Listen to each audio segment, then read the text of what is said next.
Kita akan membahas mengenai cause and effect, yaitu sebab dan akibat.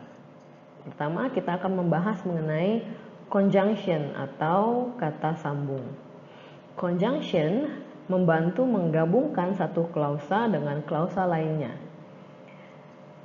Subordinating conjunction atau kata sambung subordinat yaitu because, since, dan if. Because artinya karena, since juga berarti karena, if artinya kalau. Jadi conjunction ini digunakan untuk atau digunakan dalam menjelaskan kalimat sebab akibat. Konjungsi subordinat selalu digunakan untuk memperkenalkan klausul dependent dan menyambungkannya dengan klausul independent.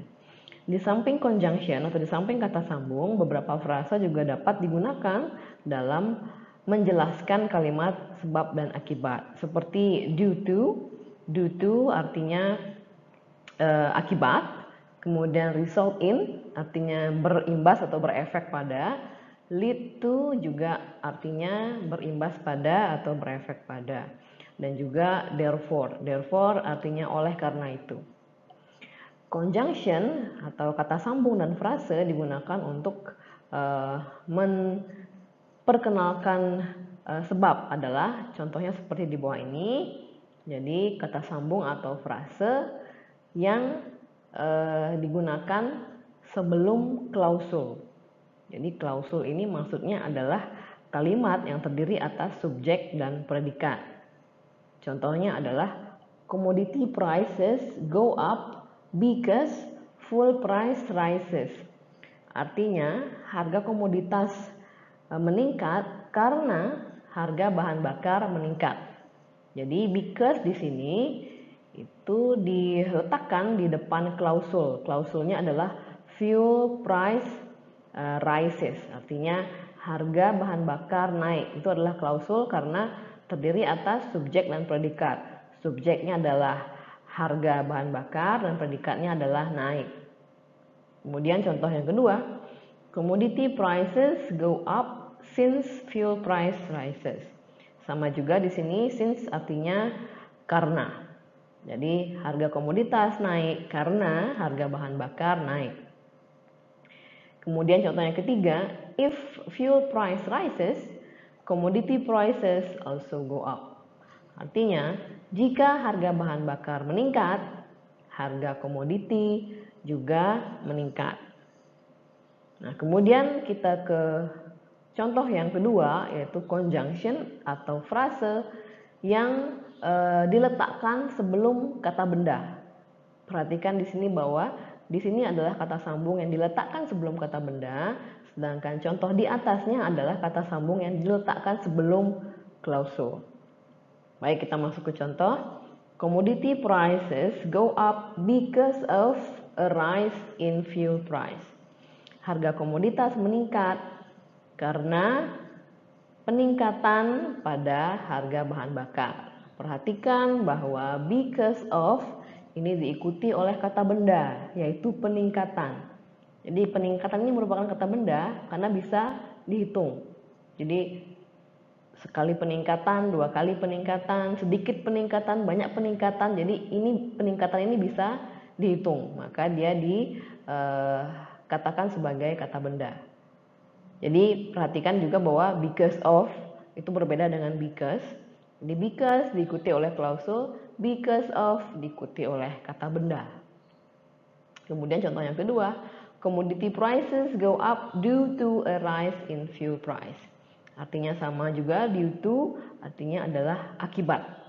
Jadi harga komoditas meningkat akibat peningkatan pada harga bahan bakar. Due to juga diikuti oleh kata benda, yaitu a rise, peningkatan. Kemudian berikutnya, conjunction, kata sambung dan frase yang digunakan untuk memperkenalkan atau menjelaskan efeknya.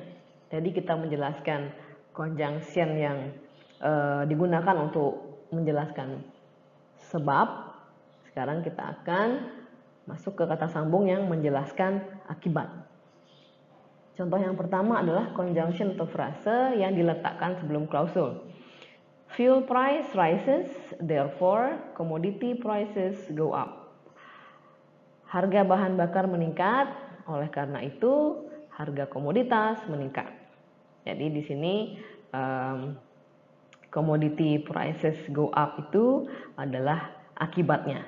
Sebabnya adalah harga bahan bakar yang meningkat. Berikutnya, fuel price rises, consequently commodity prices go up.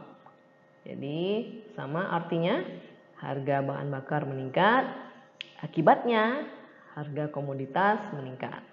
Kemudian kata sambung atau frase yang diletakkan sebelum kata benda. Contohnya, fuel price rises result in a rise in commodity prices. Harga bahan bakar meningkat berakibat pada atau berimbas pada peningkatan pada harga komoditas. Jadi peningkatan di sini adalah kata benda, a rise. Kemudian fuel price rises leads to a rise in commodity prices. Harga bahan bakar meningkat berimbas pada peningkatan pada harga komoditas. Jadi result in dan leads to ini diikuti oleh kata benda, sedangkan therefore dan consequently diikuti oleh klausul. Pada praktis 1, kita dapat berlatih menggabungkan antara sebab dan akibat mempergunakan kata sambung yang diberikan di dalam kurung. Jadi silahkan dimodifikasi struktur kalimat jika diperlukan. Saya berikan contoh nomor 1. Jadi successful marketing campaign artinya kampanye marketing yang sukses. Sales increase artinya peningkatan pada penjualan dan kata sambung yang diberikan adalah because. Jadi di sini kita perlu mengidentifikasi dulu klausul mana yang merupakan klausul sebab dan klausul akibat. Di sini klausul sebabnya adalah kampanye marketing yang sukses itu menyebabkan peningkatan pada penjualan. Jadi kita sudah tahu cause-nya adalah successful marketing campaign dan efeknya adalah sales increase. Kemudian menggabungkannya dengan kata sambung because menjadi sales increase because the company implement successful marketing campaign. Jadi saya modifikasi strukturnya. Jadi saya tambahkan because the company implement successful marketing campaign, karena because diikuti oleh klausul. Sehingga klausul itu artinya adalah struktur kalimat yang terdiri atas subjek dan predikat. Sehingga saya tambahkan subjeknya adalah the company dan predikatnya adalah implement, kemudian diikuti oleh objek yaitu successful marketing campaign. Jadi saya ulangi, kalimat yang benar menjadi sales increase because the company implements successful marketing campaign. Silahkan dikerjakan sampai dengan nomor 10 dan dimodifikasi struktur kalimat jika memang diperlukan. Section berikutnya adalah section reading. Di sini kita dapat melatih kemampuan kita untuk membaca artikel dalam bahasa Inggris. Dan dalam topik ini diberikan artikel dengan judul The Weakening of Indonesian Rupiah Against US Dollar. Jadi pelemahan IDR atau rupiah terhadap dolar Amerika. Jadi kejadian ini adalah pada tahun 2018. Silahkan dibaca artikel ini untuk kemudian dapat menjawab pertanyaan di halaman berikutnya. Pertanyaan pertama adalah what was the cause of rupiah plunging value back in 1998? Jadi apa yang menjadi penyebab dari merosotnya nilai rupiah pada tahun 1998? Kemudian pertanyaan yang kedua adalah apa akibat apabila rupiah melemah terhadap dolar? Kemudian yang ketiga adalah bagaimana penurunan nilai rupiah dapat berpengaruh terhadap sektor pariwisata. Dijelaskan argumen Anda.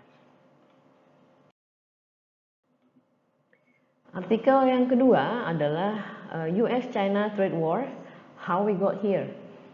Jadi perang dagang antara Amerika dan Cina dan bagaimana kita bisa sampai di sini. Silahkan dibaca artikel ini yang cukup menarik mengenai bagaimana perang dagang ini terjadi dan bagaimana kemudian kedua negara melakukan tindakan balasan satu sama lainnya. Silahkan dibaca sebelum kita menjawab pertanyaan pada halaman berikutnya. Pertanyaan yang pertama adalah how this trade war will affect the economy of both countries. Jadi bagaimana perang dagang ini dapat mempengaruhi perekonomian kedua negara. Kemudian pertanyaan yang kedua, how this trade war will affect Southeast Asian economy. Jadi bagaimana perang dagang ini berpengaruh terhadap perekonomian negara-negara di Asia Tenggara. Kemudian section berikutnya kita akan membahas mengenai company performance atau kinerja perusahaan. Jadi silahkan dilihat contoh dari laporan kinerja perusahaan yang dijelaskan dalam format narasi di bawah. Kemudian Anda dapat menggarisbawahi kalimat atau klausul yang menjelaskan sebab dan akibat dan juga kata sambung yang digunakan dalam teks. Jadi artikel ini berjudul 2018 A Year of Achievements for Sahid Jaya International. Di tahun 2018 merupakan tahun pencapaian bagi Sahid Jaya International. Silahkan dibaca artikel ini, kemudian digarisbawahi kalimat-kalimat yang menjelaskan sebab dan akibat beserta kata sambung yang digunakan.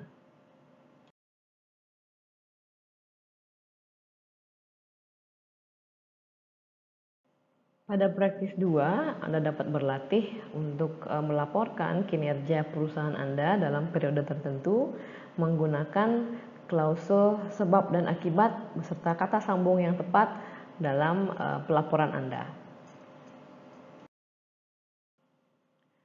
Bahasan berikutnya adalah conditional.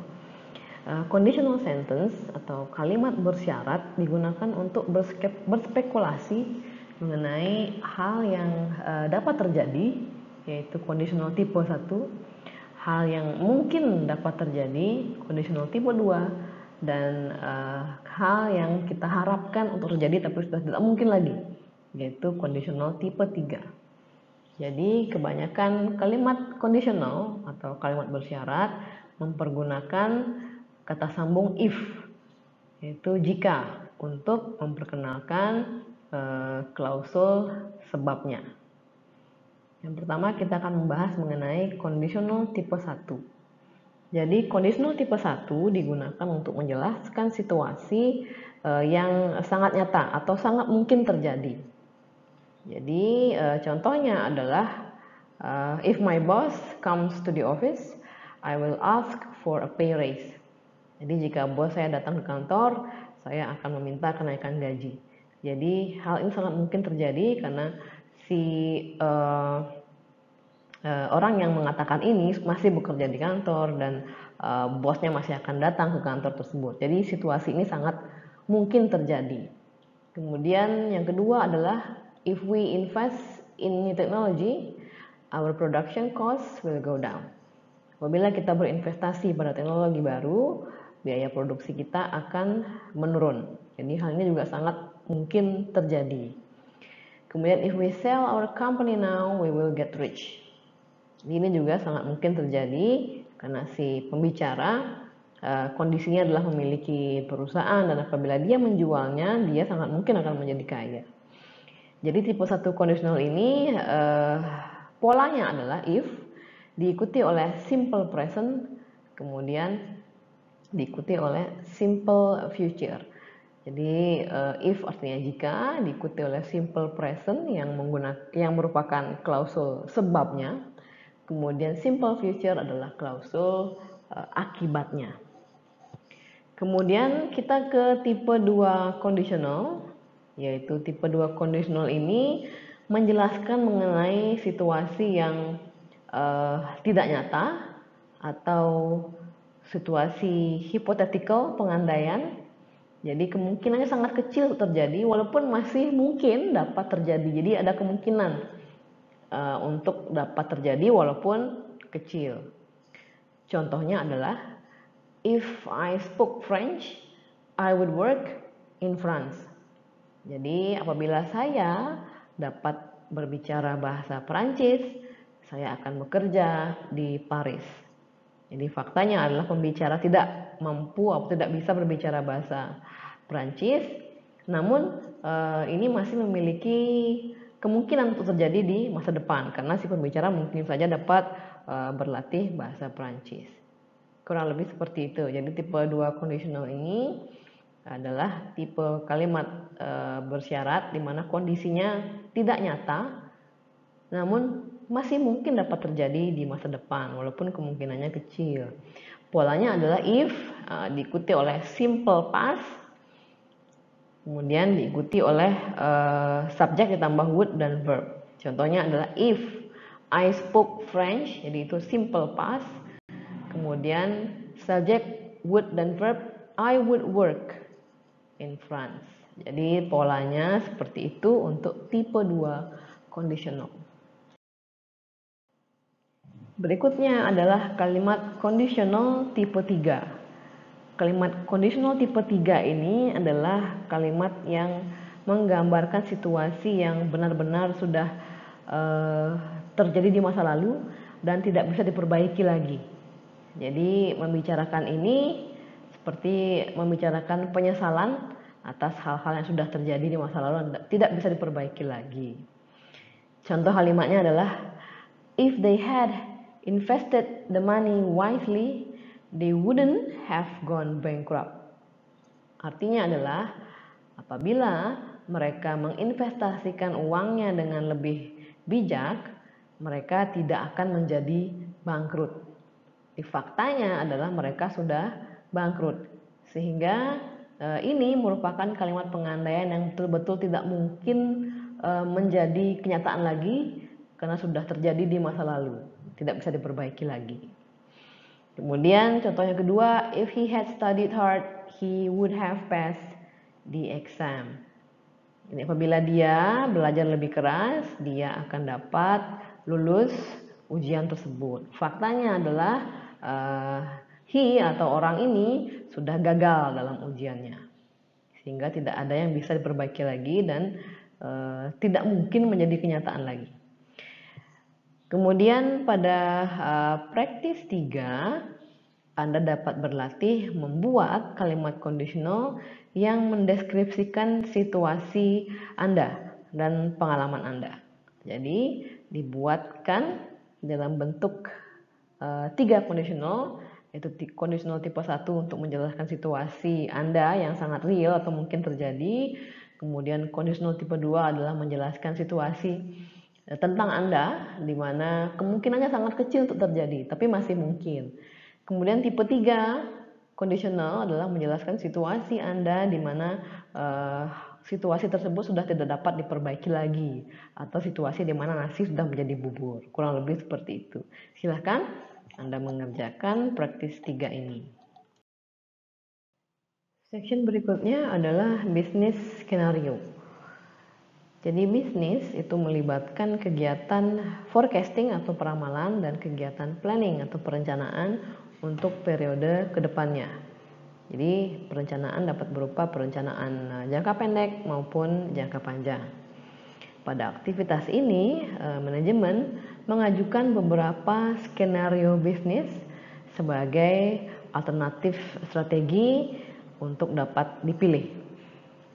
Skenario bisnis melibatkan tahapan yang kompleks, dimulai dari mengidentifikasi permasalahan, kemudian dilanjutkan dengan pengamatan terhadap lingkungan bisnis, kemudian diikuti oleh penentuan tujuan yang ingin dicapai, kemudian diikuti oleh penetapan peran, tanggung jawab, dan juga indikator kinerja bagi setiap orang-orang yang terlibat dalam organisasi atau perusahaan, dan kemudian melakukan evaluasi dalam prosesnya apabila diperlukan.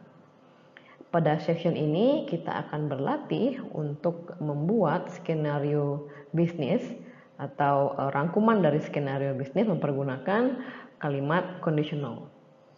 Jadi silakan Anda membaca artikel di bawah ini mengenai rangkuman dari skenario bisnis. Judulnya adalah Think Globally, Act Locally.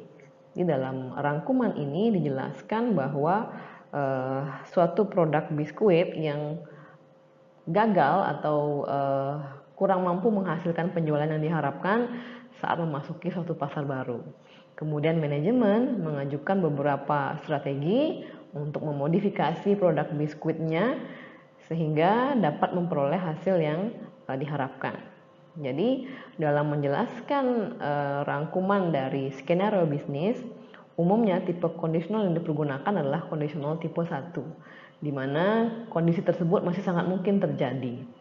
Silahkan dibaca dengan lebih mendetail dan perhatikan kalimat-kalimat kondisional yang digunakan dalam menjelaskan skenario bisnis. Pada praktis 4, Anda dapat berlatih membuat skenario bisnis dengan mengajukan beberapa skenario bisnis untuk meningkatkan kinerja perusahaan tempat Anda bekerja. Gunakanlah kalimat kondisional dalam proposal Anda.